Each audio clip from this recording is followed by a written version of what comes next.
Good morning. I would like to thank you for allowing me a few moments to address you on our graduation day, a day that some of you have waited for years to arrive, a day that at one point seemed so far in the distant future, but it will soon transform into a happy memory. I wish to thank FIT for this opportunity. It gives me the chance to share my gratitude for the quality education that FIT has provided, and I am sure I speak for my fellow students as well. To be addressing you on a day like this is wonderfully unexpected for me, especially since I had to ask my husband what a valedictorian actually was when I received the letter informing me that I was one. You may have picked up already that I'm not American, so this term was new to me. In New Zealand, where I'm originally from, the equivalent is the Latin term dux, D-U-X, not quacking birds.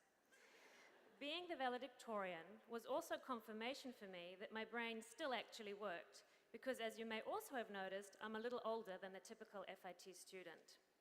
I think the politically correct term is non-traditional student as opposed to foreign and old.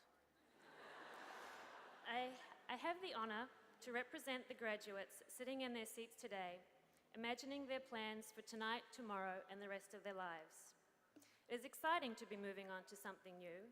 For some, it means moving on to further studies. For others, out into the real world of life and finding a job. These changes come with a mixture of feelings, wonder and bewilderment, fear and anticipation.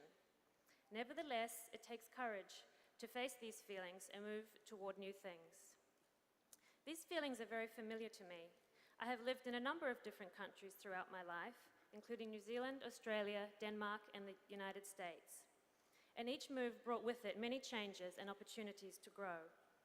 When I moved to Denmark shortly after earning my first degree in my early 20s, it was by far the most exciting time in my life, but also the most frightening. I was faced not only with a different culture and not knowing anyone, but I also went to work in my new career in a country that spoke a completely different language. At first, this was daunting, to say the least.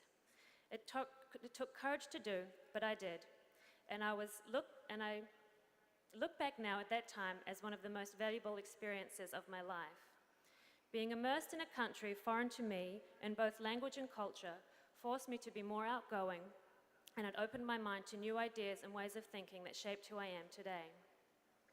I don't pretend to be able to give any great words of wisdom today. I too am searching along with the rest of you. But like you, there are lessons that I already know and lessons that I must learn for myself. We never seem to benefit too much from another's advice, regardless of how brilliant it is. We need it hammered in with the consequence of hindsight instead of the wisdom of forethought. So, today when you commence your journey out into a world that may also seem foreign and unfamiliar, take courage. And along the way, I ask you to consider this simple quotation from spiritual leader and humanitarian Mata Amritanandamayi and take it with you on your way.